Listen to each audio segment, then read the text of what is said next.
it's crazy, but it's You're watching Channel Z, the world's leading zombie apocalypse channel. Broadcasting live from Studio Z. makes me act the way I do.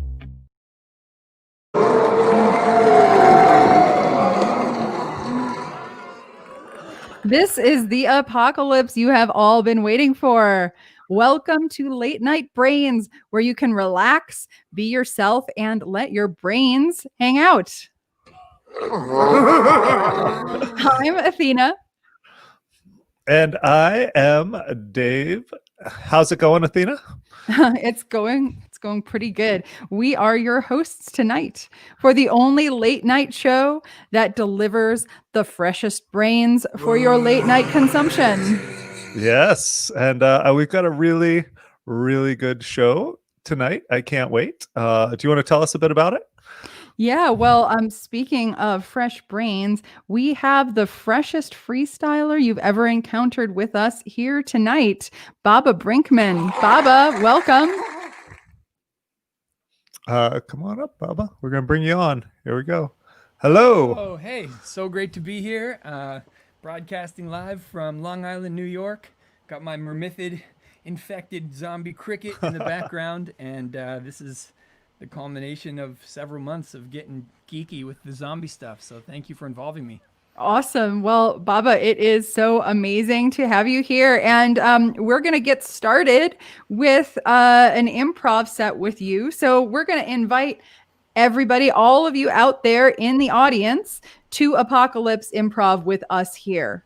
You can send us your choicest moments of the day, your fears, your hopes, if you've got them, your jokes, and Baba will mix it all into an improvised, freestyle, apocalyptic rap introduction for tonight's show. So send us your comments, and you will see them up here, and you will hear them in Baba's rap. Athena, if the beat needs going up or down, you just let me know, okay? I control the beat. I think it's good. Yeah? All right, here we go. Here's my zombie freestyle. Yeah, check it out. I'm gonna show you the deep skill. I'm zombie freestyling, which means there's no free will. Yes, indeed, I take my chance and I shoot. That was dope, that anaconda, that snake called Boots. I mean, come on. I mean, this is just the rap, but that was dope when David had that sitting in his lap. I thought it was gonna maybe turn and bite him and infect him, or do something crazy like crawl up in his rectum. I don't even know, but it's all about the zombies. It's Baba Brinkman and I'm freestyling on the bomb beats. Yes, indeed, the zombie apocalypse. I'm just trying to stay sane, straight up rocking this with the math, the mathematics and Excel sheets. Yeah, you better do the epidemiology and tell me how it's gonna work as I rock this community. Come on, the host is a potential opportunity. What you listening to? I'm freestyling. What did he say? It's a pristine island. Yeah, that's right. I'm just rocking it with some soul. Get my words trying to flow. This is my birth control, cause see, it's straight up contraceptive, which means it's suppressive of testosterone and estrogen. I guess it's just rhymes I don't write. What is the first rule of a parasite? You don't kill your host. That would be insane. All these rhymes are straight up colonizing my brain. I'm trying to transmit straight up through the Zoom. It's how I'm going with all of these people in the room, just watching the disability and the death and the fears. But me, I don't even really care. I'm just like, bring it on, ready to die like B.I.G. See, you don't have to CID. I got the zombie overload. That's how I flow. People know that my brain has got no control. That's why I do this all night and never get bed rest. I swear there's a bunch of zombies in the Midwest. This is Baba Brinkman, New York freestyle, but this is going out to the people up in Ohio. Yeah, it's how I straight up freestyle on the beat. What you're watching now is that zombie economy. Yeah, oh come on, I carry the beat. Where are my boys? Yeah, Larry and Steve with those zombie movies and all the different references, talking about all of their escape preferences and all the different strategies. I'm rapping on beats, come on. I just never get laid off, cause I could do this in a pandemic, resist chaos. Can't you even see? The Zoom keeps me alive. I used to get up on stages and entertain people with rhymes, and when the COVID came, I was like, oh, this really deep. I guess I can't do this. I have those vulnerabilities, but now I can. I do it to the stream. This right here is a tech magnate's dream. Yeah, cause when I rap, that is bad news. I display my immune system with 61 tattoos, and that's my rap groove. Amazing, Baba.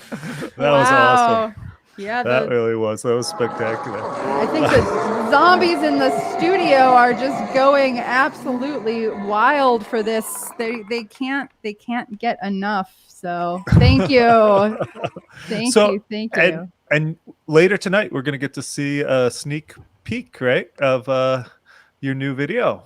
So yeah. Let's just give people a look ahead. Here's your incentive to stay up for the entire first day of ZAM and catch the last few minutes, because at the very end I will be giving this audience a sneak preview of my new rap music video for the song Ballad of a Zombie, about mimetic zombification and the allegorical parasites in nature that teach us how it works. And also, I've spent the entire day composing a brand new song, which is called a wrap up, of course. And my wrap up is going to name check every single speaker from the entire day, starting this morning, and synthesize the whole thing and hit all the themes. So stay tuned for that at the end. Amazing. That's so fun. So cool. Thank you. That was really impressive. So well, should we bring on our first guest, Steve Schlozman? Yes. Steve, welcome to the show. I feel shy about not being able to rhyme anything at all. I think I'm just going to sit here and just tap my foot, kind of shyly, and hope that I can measure up. So how you doing? You were zombie films. That's what I want to know. The zombie films. It's gotta be coming. I can try it, man. We could do 8 Mile, ATE mile. So right. That was so impressive. I was backstage and I got to hear it all, Baba. That you're my god right now. You and that damn cricket behind you. Believe me. But I'm sorry. I digress. Continue. So how are you feeling, Steve? You were not doing so well earlier today, it sounded like. I've decided that it's been a long day. I got lots of things on my mind. It's very possible that I just flat out forgot going to the dump with that deer carcass, and everything's fine. So I'm going to try to put it out of my mind. In fact, I had put it out of my mind until you just brought it back to my mind, Dave. Well, never mind. Let's pretend I hadn't even mentioned that, and we'll just keep on going. Would be, I am getting a little forgetful more lately, so it will likely leak out sometime during the night. So I'm not so worried. So Steve, have you ever rapped? Have I ever rapped? Yeah. That depends how broad are we willing to take the definition here? Quite broadly, yeah. Okay. Rhythmic and rhyming poetry. I will occasionally, on car trips especially, with my 15-year-old and 20-year-old daughters, attempt to rap with them. They will start with a pleasant and indulgent eye roll that will make its way towards downright irritation, and then probably something approaching homicidal behavior, and that's when I have to stop. So I have tried to rap, but that's a little bit like saying I've tried to dunk a basketball. I really have not been successful with either. I mean, well, I don't know. It sounds like as a parent, the reaction you got, maybe you were successful. Maybe you were like, all right, now I can stop. I sufficiently embarrassed my children. Right. So, it's all a matter of sort of setting priorities, right? Like once I've done that, then I say, well, can I at least listen to the music I want to? And they say yes. And so it's a win, right? Then I can put on the Grateful Dead or something. The funny thing is that's exactly how my kids respond when I rap. And all of my appeals to their, I'm like, come on, this is quality. Aren't you paying attention? They're like, Dad, we don't want to hear you rapping. We don't want to hear your anal retention, or I don't know. Confirmation bias, right? Yeah, Dad is corny. You can't even hear the. You're not going to win it, right? No. In fact, that's the way it was intended. So Steve, I have come back to one of the points that you made earlier today about resisting chaos. Is this something that you advocate just sort of in general in life, or are there times when you embrace chaos? I don't know if I ever embrace it. It's a neat question. I mean, there are times where the world starts throwing you, pitches that you didn't think were coming, different kinds of curveballs. There you got to just kind of ride it out as best you can, but that's not the same thing as seeking it out. I'm not like that. I imagine there are folks, in fact, I know there are folks who are like that, and that's not like a pathologic state by any means. My problem with chaos is that unless you're aware that you're indulging in chaos, it has a way of lending itself to a kind of more rigid structure of making decisions, and that rigidity is exactly what gets us into trouble. So it's, if you're aware of it, I think that's different than in sort of letting it overtake you. Yeah. Now, Steve, you're going to be back tonight after this show on Brain Dead Theater. Would you tell us a little bit about what you'll be talking about on Brain Dead Theater and what you'll be showing? Sure. Yeah. So I was asked to think about kind of my fears and my hopes for an apocalyptic scenario. I never hope for an apocalyptic scenario, but if there were to be one, how would we best handle it? And to show this through 3 film clips.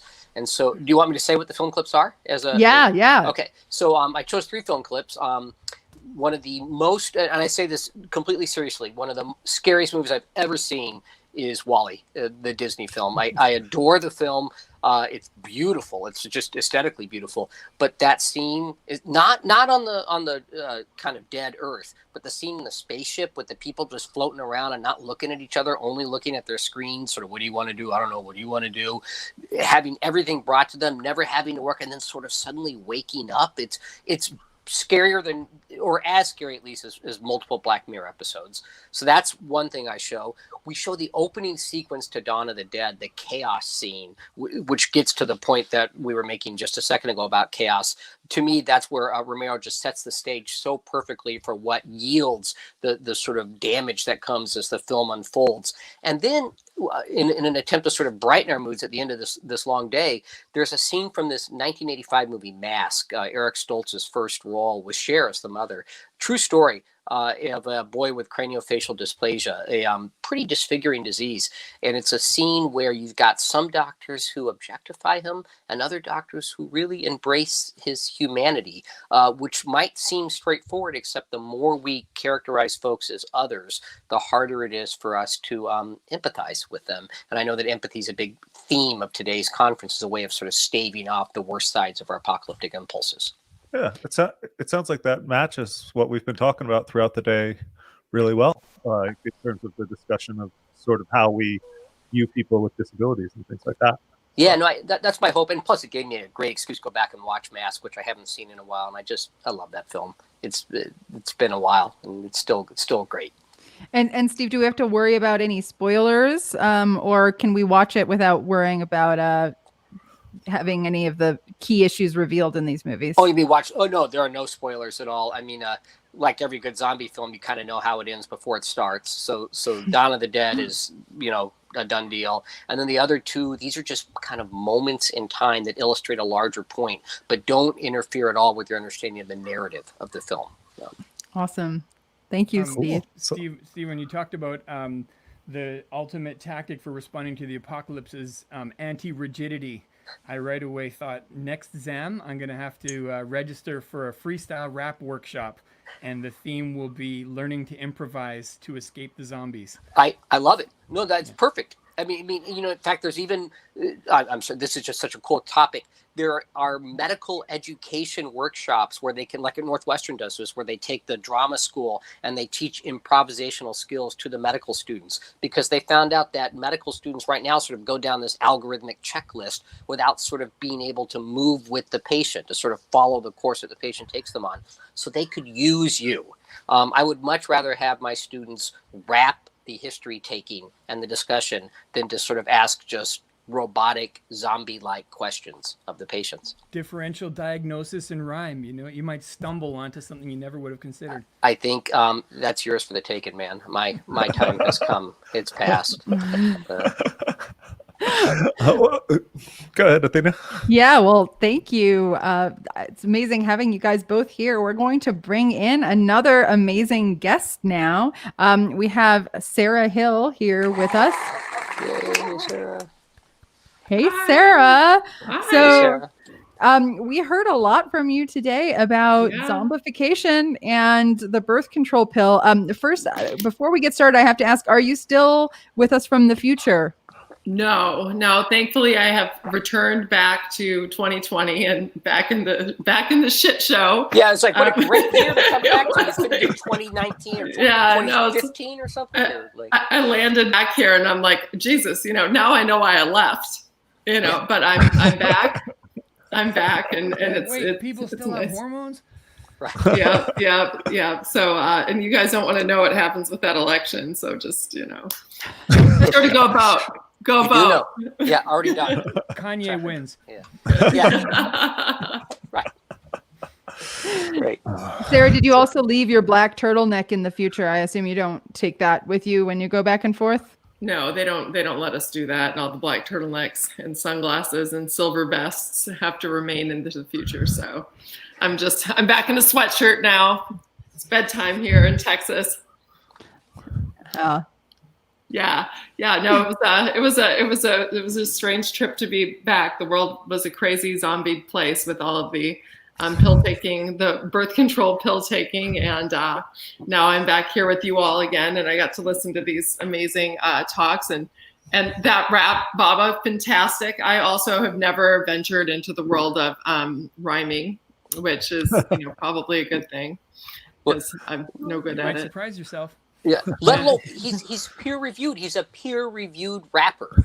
I know that was like seriously like my favorite title that I've ever seen. It is. Like I want to buy the domain site. It's so compelling. Yeah. But it did make me think, if you're peer reviewed, does that mean they find other reviewers who can rap who review you? Like who reviews your work in the first place? Well, who are your hip-hop peers? peers tend to review it for stylistic acumen, and my scientific colleagues review it for factual accuracy. And I view both of those forms of peer review as equally necessary for the end product. Yeah, Honestly, that's like, I was gonna say, it's like the trouble with doing interdisciplinary research, right? You're trying to please these two camps of reviewers. It's very difficult. I'm sure that you have to make concessions for the people who. But what it takes most is diplomacy, which he just amply showed. Well, also, I started very firmly on one side. I was just rapping without knowing what I wanted to rap about, and then started working scientific themes into my songs, and then decided I wanted to become self-educated in the scientific method and findings, and recruited allies such as Athena, who could help me make sure I was getting my facts straight. But the hip hop was already there, and the standard is no different than when I was just trying to make songs that could play on the radio, which I think helps, because a lot of people who think about science rap might assume it's like a scientist who's never really thought about rap, just trying to like make their stuff accessible. And there's a whole art form and culture that you can learn. It's totally accessible to anyone. Anyone can rap, but not after watching one Fruity Pebbles advertisement. I think that intersection is really interesting. They were a little late on that one, but they got it. They did. It takes them a while.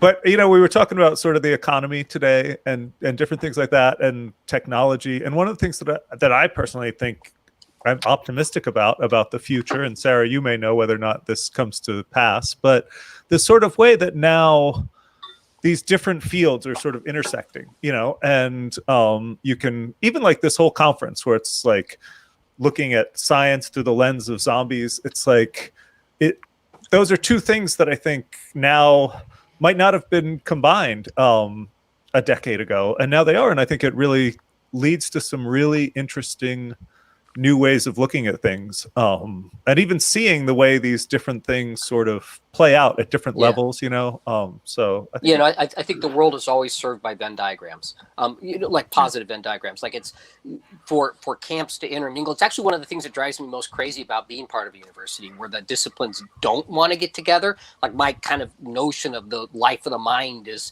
people hanging out together and having these cool discussions like we're doing right now. And I would love to see this happen more often. Well, what please. I think ZAM does really well is it's not just pop culture as a vehicle for delivering science, it's the science of the pop culture.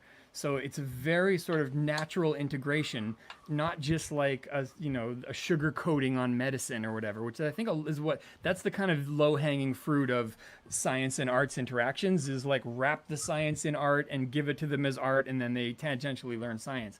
But when you can dig into the science of all of the themes in a zombie movie, then that is like a sort of like an inherent collaboration between the two, as opposed to just like a shallow one. And that's what I found surprised me when I took on a rap science project. At first I was like, okay, I'm going to explain science using rap. And then the more I started researching, I was like, rap is all about evolution, right? Like too many MCs, not enough mics, right? It's all like a Darwinian competition. And Sarah, I hadn't even thought about this when you're doing your talk, but actually David Buss and I collaborated in 2010 to make a whole record about human nature, and one of the songs on it is called "She's Ovulating," and I'm gonna have to send this to you now. And the chorus is like, "She's ovulating. If she was a stripper, I wouldn't know why, but I'd probably want to tip her. She's ovulating. Girl, I'm so symmetrical, but you can't tell if you're on a contraceptive pill instead of ovulating."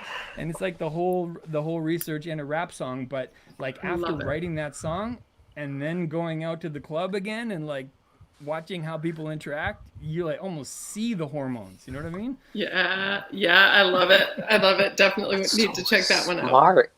I mean, it's also interesting when you think about how like Ev Psych and hip hop sort of look at very similar themes, right? They look at status, they look at mating, they look at, the struggle to sort of achieve these things. And I've even noticed like more and more whenever I listen to the radio, I do feel like I hear like evolutionary psych has sort of infiltrated popular culture. And you'll hear it in songs and things and the way people just in movies, so it's. Yeah. I think that we tend to study things that people care about, because it's like what's ultimately like important to us and are like the types of things that are most like salient. Are those things that historically would have, promoted survival and reproduction and so it's like pop culture picks up on that because our brains love it. Yeah, this is what I always tell the students when you think about like brains, pruning. So you have to get rid of neurons to make more space for the axons and dendrites to connect. And that happens during adolescence. And they sort of look at me funny and say, so this explains why, to the adults in the audience, you don't remember what you learned in AP Government, but you do remember all the lyrics to every song by Journey, if you're my age.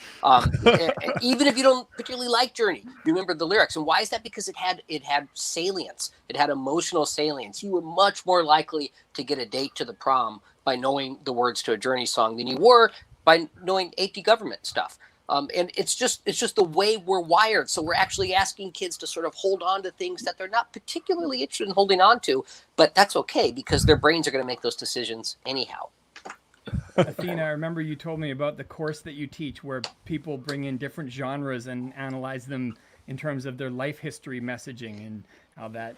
Yes. As a matter of fact, I subjected Sarah to this. We had a short road trip together and I'm like, Sarah, we're going to listen to all these different genres of music. And let me tell you, there are messages in there about different life history strategies. So if it's going to be, live fast, die young, or invest in the long term and parental investment and mate retention, different genres of music have different messages about life history strategies and mating strategies. And I use that in my evolutionary psychology class. All my students have to pick a song and then analyze the mating strategies and life history strategies that are embedded in it.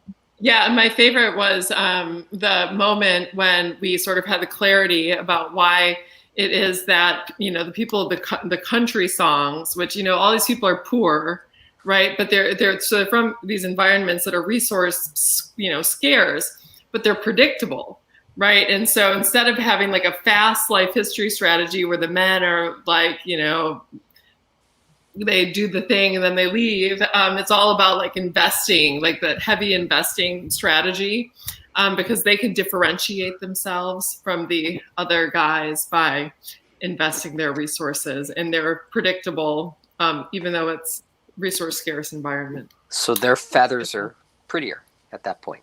They've got nicer plumage.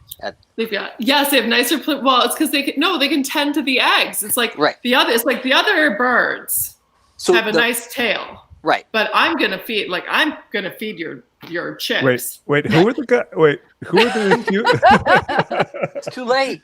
All right. Not the guy that buys a Mercedes, the guy that buys a Volkswagen. Right.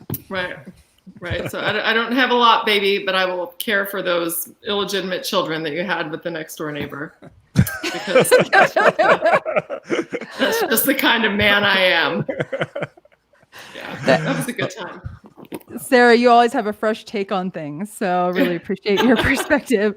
We're going to bring on our next guest of the evening, David Quammen. David, welcome to Late Hello. Night Brains. Are we here? Yes. Hey, David. You're Hey. here. I've been listening in and enjoying it all, and I love Baba's rap. So Yes. amazing. Nice David, work. David, Verbal so peacock display. David, is Boots there with you? But Boots is back in his tank, which is on the floor of my office. I don't call it. It's not a cage. Boots is not a captive. Boots is a family. Boots is a rescue. Boots is a family member. He's not a conversation object. I thought I had turned off my email, but I will now. Anyway, Boots is back there in his tank, which I call Bootsville. Here, I'm going to bring up the picture of Boots so people can see. Thanks, Dave. So here we go. There he What is. species is That's it, David? Boots. Oh my gosh. What That's species is Pretty Boots? close, snake. He's a beautiful boy. He's about 4'6", 4'8". He's a ball python. He's very shy. He's very gentle. He's a rescue. We took him in when he needed a home in Bozeman, Montana, and he has lived in my office now for, I don't know, 2.5 years, and he's a sweet boy. Sometimes he crawls around on my desk the way he did tonight. I'll tell you, David, I'm very relieved right now because when I wrote my rap earlier, I wrote Python, and if it wasn't a Python, I would have felt very bad. You got it, Because Baba. I'm married good to job. the rhyme scheme now. There's no getting Yeah. out of it. Yeah, because it wasn't boa.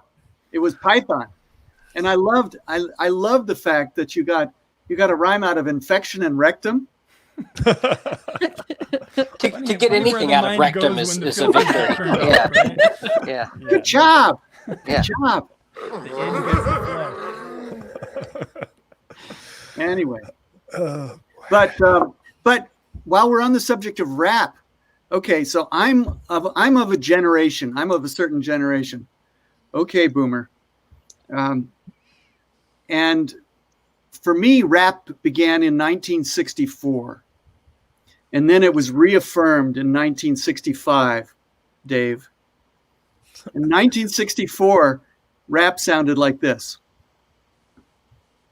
Shirley, Shirley, Bo Burley, Bo Banna, Fanna, Fo Furley, Fee Fi, Mo Murley, Shirley, Lincoln, Lincoln, Bo Binkin, Bo Banna, Fanna, Fee Fi, Mo Minkin, Lincoln. And if But you the always- they're ever the same, you drop them both and say the name. That's Bob, B-O-B, Fred, F-O, Red, Mary, M-O, Airy, and that's the only rule that is contrary. And then you go. So what does that song say about someone's life history strategy? You know, if they show up and they sing that song, are they looking for a short-term or a long-term relationship? That's a good question. If their name is Tucker Bobucker. Yeah. David, when you It's when you difficult. set It up- gets difficult. When you said the year, I thought you were about to say, Johnny's in the basement mixing up the medicine. I'm on the pavement. Think about the government. The man in the trench coat. Like, I see that as one of the Little first Bobby. rap songs. Yeah. Little Bobby Dave. Dylan. Okay, Yeah. Dave. Then in 1965, what did we get, Dave? You tell me. A lot. Yeah. Well, we got like a Rolling Stone. Once upon a time, you feel so fine. You threw the bums a dime in your prime, didn't you? People said, beware, doll, you're bound to fall because you all knew they were kidding Kidding you. you. You used to laugh Yeah. about it. Was that not rap? Was that not rap? It sounds worthy of a Nobel Prize in literature to me. Oh, I didn't go that far. But somebody did. Yeah, somebody did. Yeah.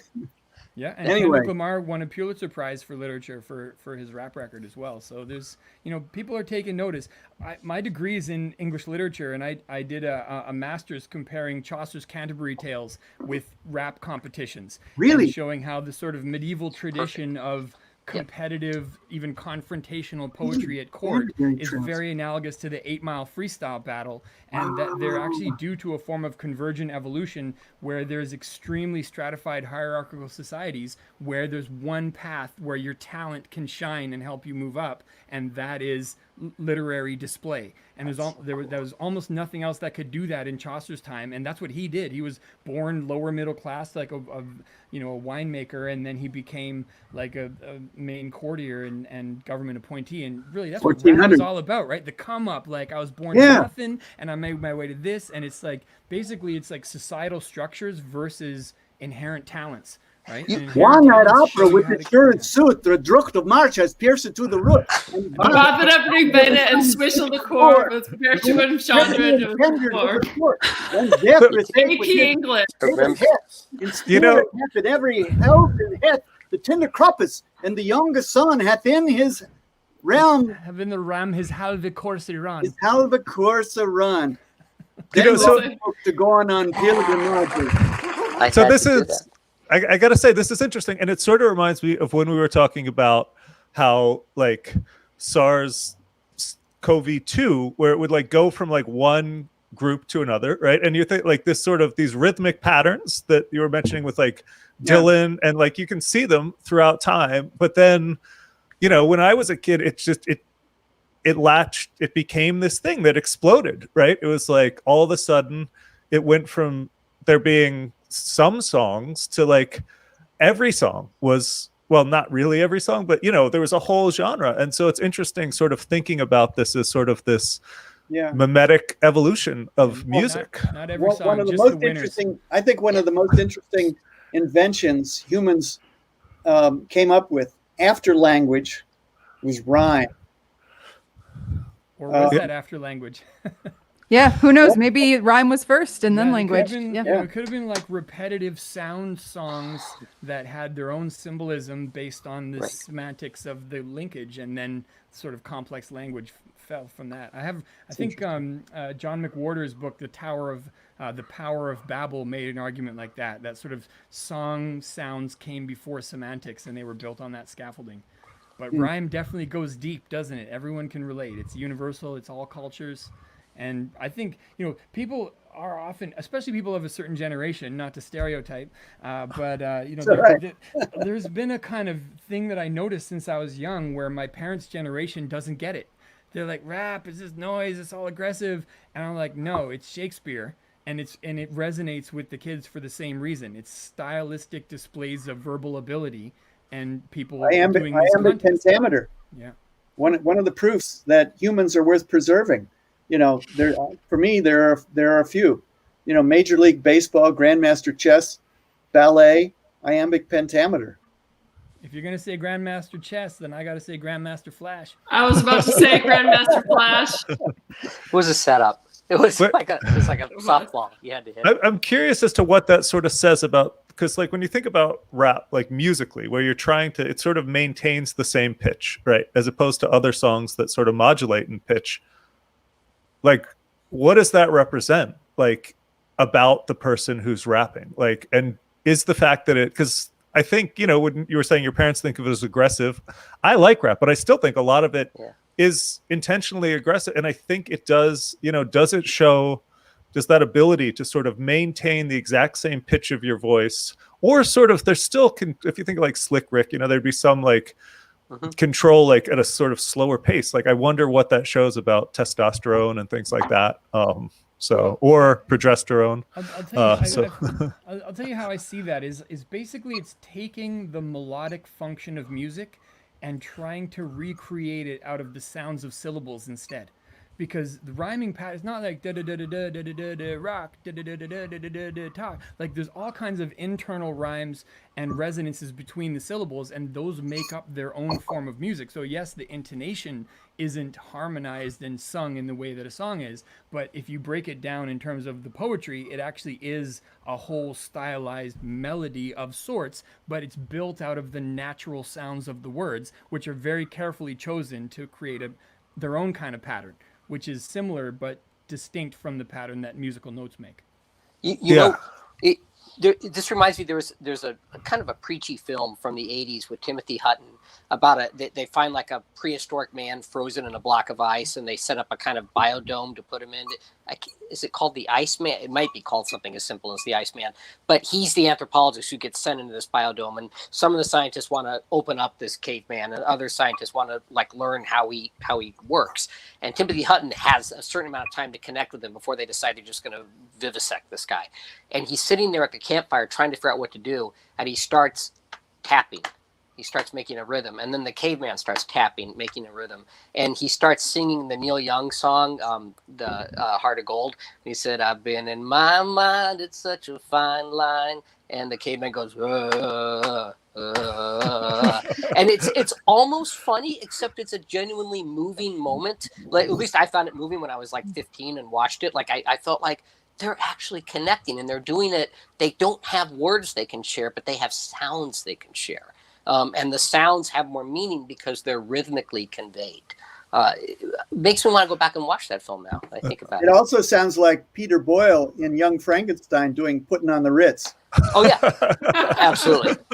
So I was also, you'd mentioned awakenings earlier, Steve, and it sort of reminded me of that, where they're, and I don't know if that part of the story is true or not, but they would play the music that would sort of get the people moving. So yeah. And we have a talk happening tomorrow, I believe, or coming up soon, about zombies and entrainment, and how zombies are often actually capable of moving to the beat, even though they can't really walk in a rhythmic way. But when you play a beat, then they can snap into it. So we have some questions from the audience too. Should we pull up some of these? Like, here's the one from Carlo saying, "Why is rhyme more compelling than alliteration?"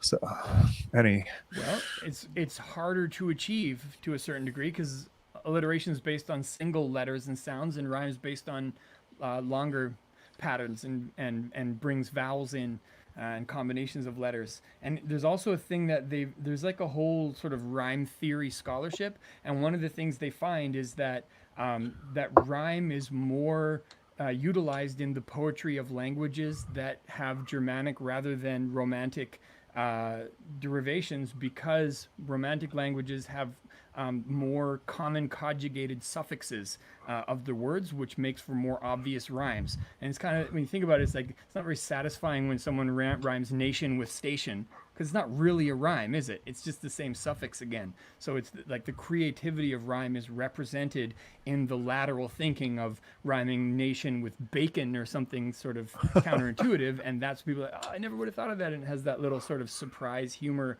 effect in the brain. I don't think alliteration could ever achieve that. But wait a minute, Baba, what about Beowulf? Isn't Beowulf a poem that is rhymed mostly by alliterations and not by...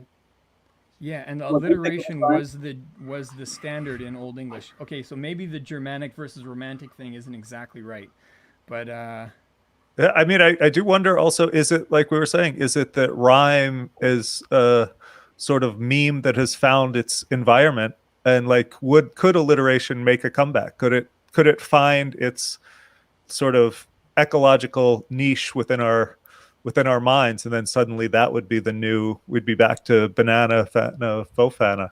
I think so. One of the things I wrote about in my thesis is Chaucer's Canterbury Tales actually showcases all of the competing forms of the Middle Ages, because there's like 29 pilgrims and they each use a different style. One of the tales is told in an alliterative style, and one of them is in prose, and one of them is in pentameter. A lot of them are in pentameter, and then some of them are in quadrimeter, and he's sort of showing by the reactions of the pilgrims how much they think of the various different rhyme forms. And it was the pentameter couplet thing that Chaucer had sort of invented and imported from Italy that became the standard in English after that. But he was showcasing why it's inherently better for poetry. That was my argument. Did he get that from It Boccaccio? would eclipse, yes, exactly, from Boccaccio. Yeah. And that it was sort of like, it was a time when alliteration was the old way and rhyming couplets were the new way. And he was cementing that transition with the argument that he was making implicitly in the Canterbury Tales. Actually, I think it would be hard to bring back alliteration unless it also rhymed, because it just seems easier.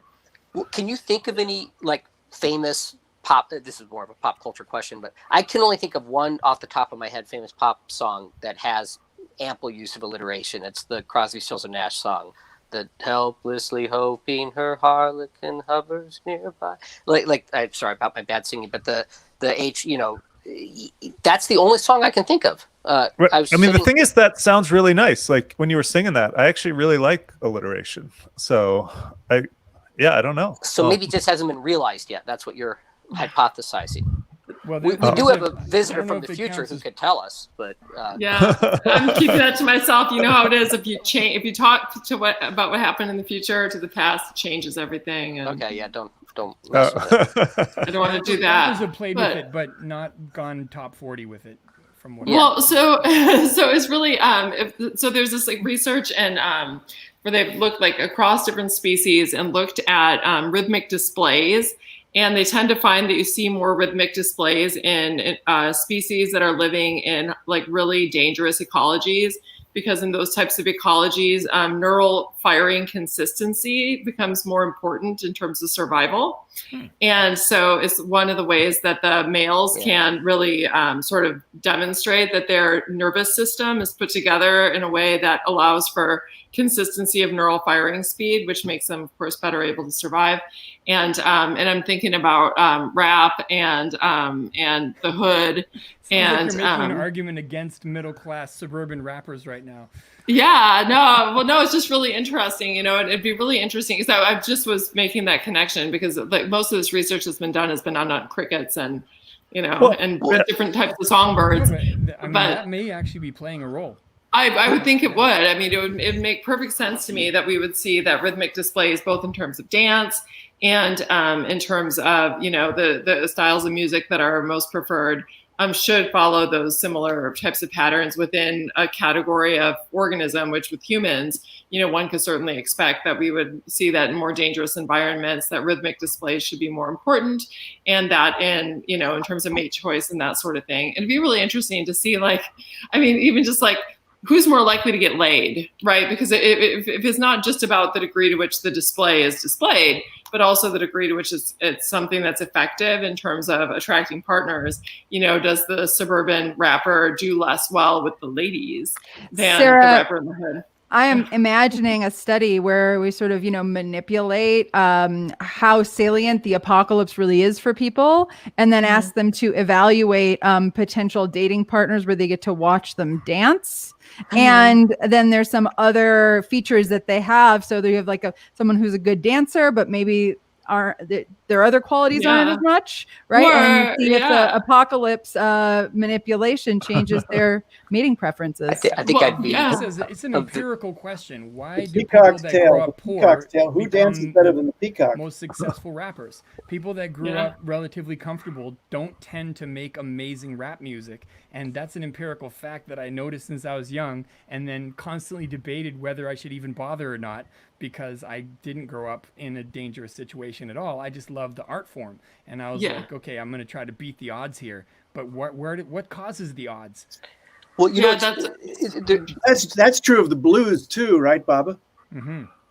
Yeah, it's the same thing. It's like this like really rhythmic sort of improvisational. I can't talk very well. That's cool. So I want to bring in a question here from Diana Fleischman, where she says, so what is slow life history strategy music? Athena knows. Yeah. So, well, just to back up a little, life history strategy is basically about, how does an organism allocate their resources between survival and reproduction? That's kind of like the rough way to say it, right? So you could invest a lot in making sure that you have a, body that's going to carry you through in the long term. And if you have offspring, you're going to invest highly in them. Or you can have a strategy where you invest a lot in rapid reproduction. You have a lot of offspring. And across species, right, there's a lot of variation in this. But there's some species that have variation even within species, like humans. You know, we're overall sort of slow life history, but there is variation. So the question of, you know, well, what is slow life history theory music? There isn't a lot of it, I have to say. I listen to a lot of radio with this kind of frame in mind, but there are some songs that are, for example, about parental investment. Like there's a country song I love about this guy who, I think he's got a 3-year-old kid who does everything that he does. And, you know, the kid hears him swear, so he swears. And, you know, then the story kind of follows him, and then also it's like he also does good things and the kid does what he does. So it's like it's a song about investing in teaching your child and taking care of your child. So I'd say that some country songs like that are slow life history. Johnny Cash, A Boy Named Sue. Whoa, it got everybody here. Wait. David, you first. Johnny Cash, A Boy Named Sue. No way. He doesn't even stick around for that kid. That's the ultimate fast life, right? All he gives him is the name. He gave him the name. And then he's left to fight. But he gave him the name for evolutionary success purposes. Right, sure. To make him tougher, to make him prepared for a dangerous environment. But that seems like a post hoc narrative. That seems like the story the singer tells himself in order to forgive himself for having left the kid behind. Yeah. Country music I think on average is more slow life history than rap music. Or rap. Yeah, for sure. Yeah, it's everybody trying to compete for like how much they're gonna do all these nice things for this, you know, woman. Whatever. Yeah, there's also, you know. Unfortunately, right, there's different sex ratios because in some communities, there's just a lot more sort of excessive, I'm going to say, imprisonment of males that are of reproductive age. And so that changes the sex ratio, which then has the, you know, effect of potentially then changing reproductive strategies. So I think that might have something to do with it as well. That's a good point.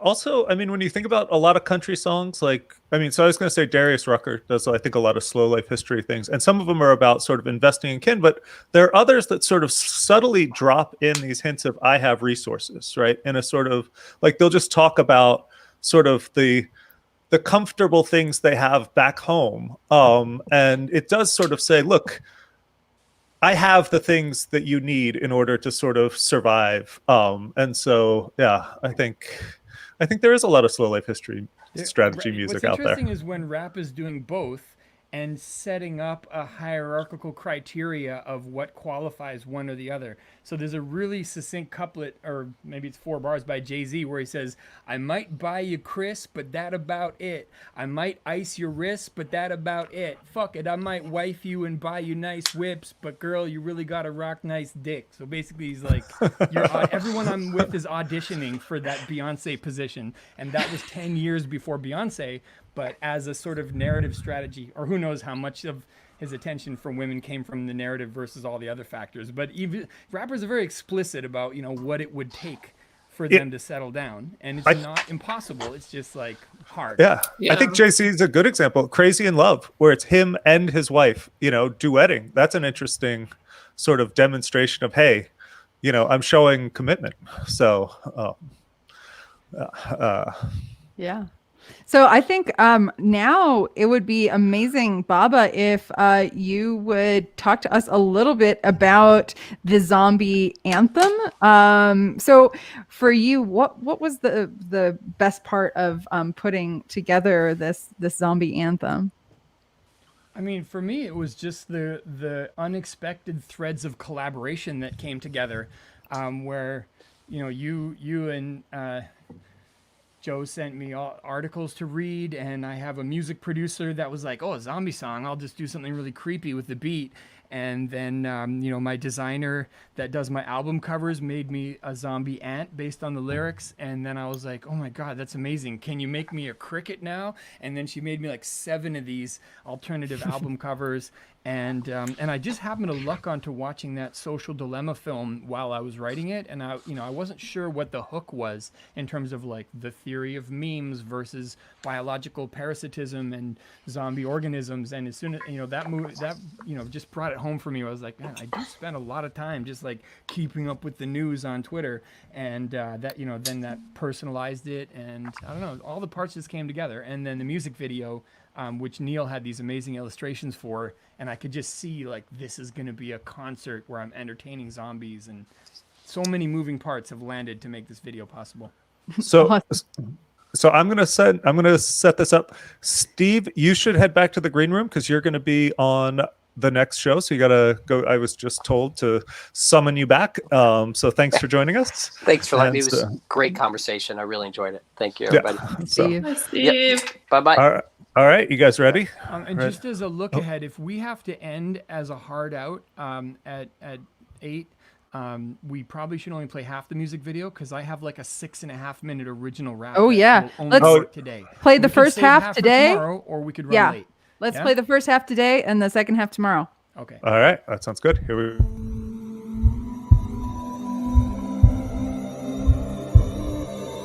It's the ballad of a zombie. Like a slave to a parasite. I got a hatchet and I'm burying it. It's the lament of the zombified marionette. I feel my limbs moving but I'm unaware of intent. Like there's something parasitic in them. I can't escape inexplicable forces. Got me sprinkling spores just like a bullet ant. Infected with ophiocordyceps, gripping the branch. Fungus ripping my cortex. Every leaf in the forest littered with corpses. I can relate. Parasitic organisms promote their fitness at the expense of a host and evolve to control them better than hosts. Evolve defenses to protect their own interests and fall victim to novel stimuli like scrolling Twitter. Hijack. You got me screenified. Hits of dopamine arrive. Extended phenotype. Retweets and likes. Keeping eyes locked like a green banded brood sack worm in a snail's eye stalk. So this goes out to all the profiles I stalk. It's the ballad of a zombie. I don't know who's in control, but it's not me. Ballad of a zombie. I'm feeling urgent, pulling, it's got me. Feeling like a zombie, like a slave to a parasite. Gotta get it off me. Brains got me acting wonky. Ballad of a zombie.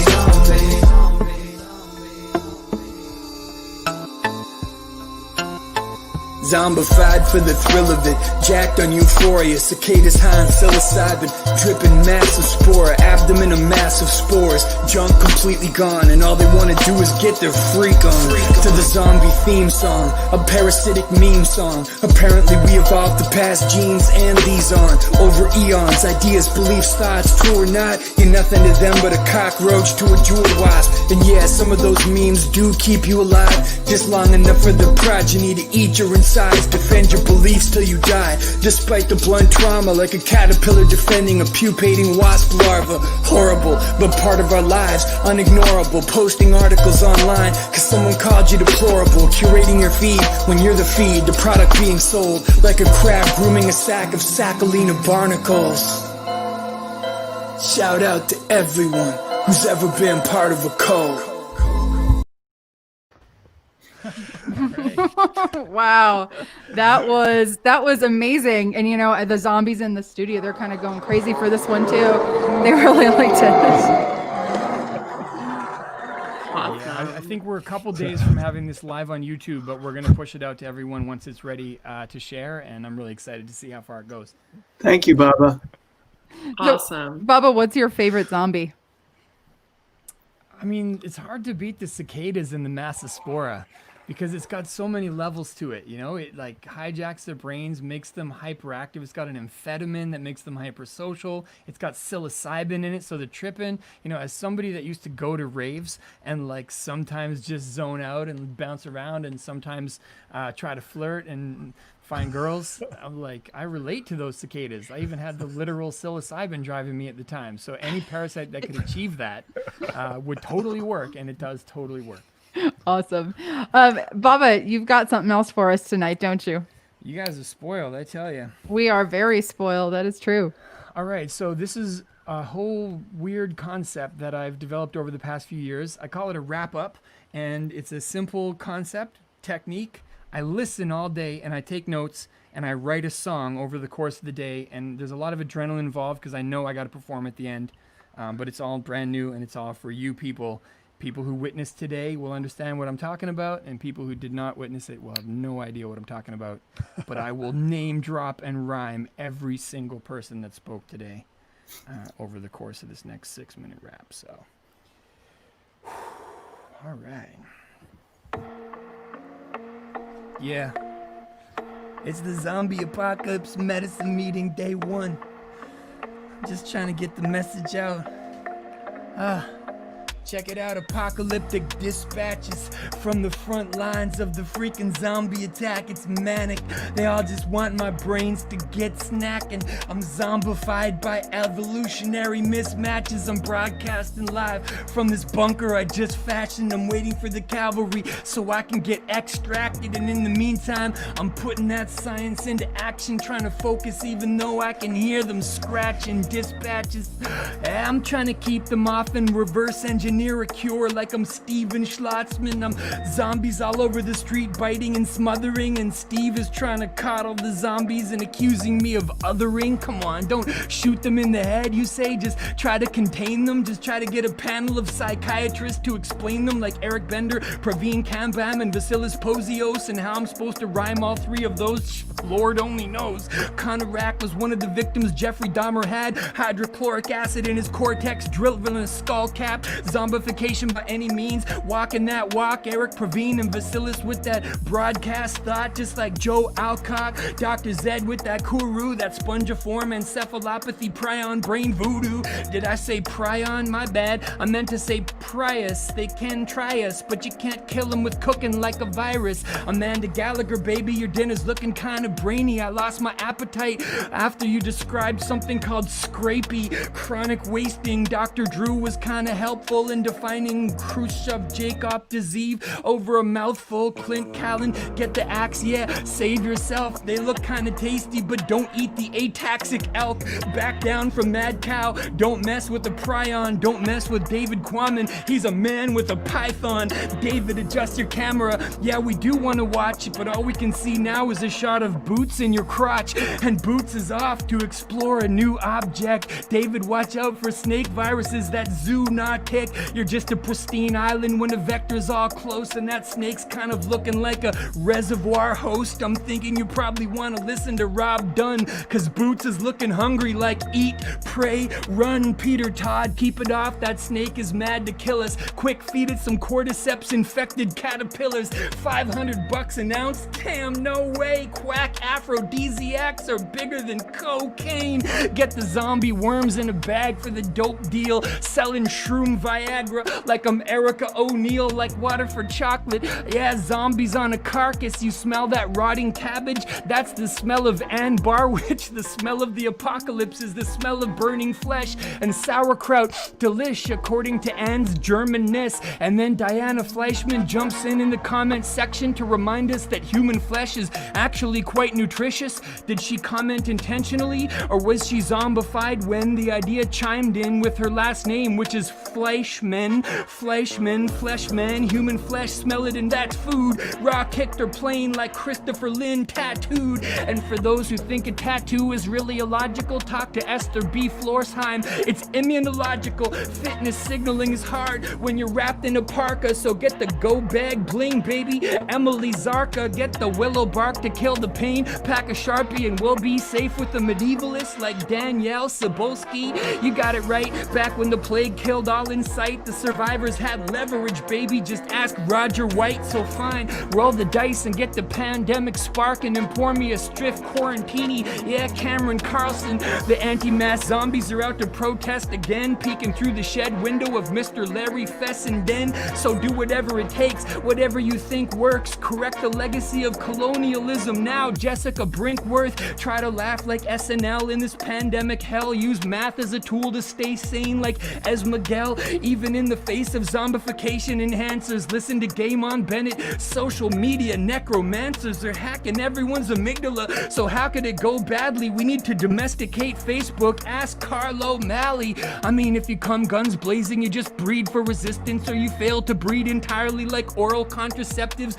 Be scared of the pill. Feel that hormonal chill. That's the sex drive of every woman diving, says Sarah Hill. Depression, anxiety, it's as bad as it looks. Zombified by testosterone like summer mango cook. Those estrogen hormones are what really made it best. And what the hell is the definition of affiliative sex in the zombie apocalypse? Hormones, what are they there for? How the Sarah Hill catch a ride to the airport? She hatched a cunning plan to catch a running man. Consensual zombification, only catch a Cunningham. Hormones corresponded, but no one's responding. What do I do with all this testosterone when no one wants it? I'll down-regulate it into straight domestic ability. Dishwashing and screen watching, a voluntary disability. Goddamn, how did this happen? I used to be fantastic until my unconscious biases rioted. Ask Ann Jackson. Zombification is not where I wanted to go. I guess I lost sight of where I was really vulnerable. But we all have disabilities at some point. Trust, except maybe a healthy kid who gets hit by a bus,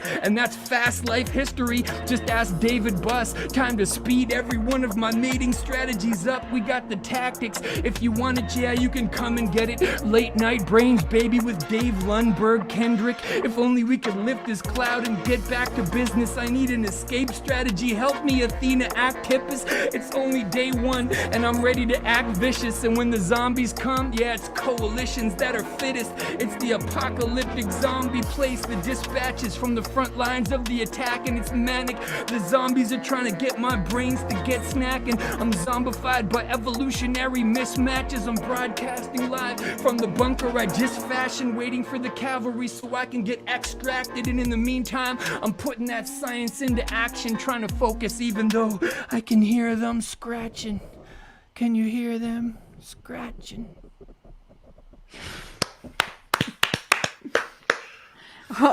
Awesome. Wow. Yeah, thank you, Baba.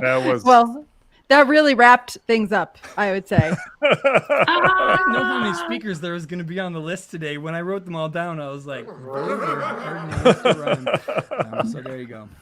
And thank you, Baba, and thank you all of us for joining us on Late Night Brains. Don't forget to keep your senses sharp and your wits sharper. If you want to survive the night, got to keep your head on your shoulders, and whatever you do, don't leave your brains unattended. Speaking of abandoned brain, stay tuned for Brain Dead Theater coming up next. It's starting right now. So.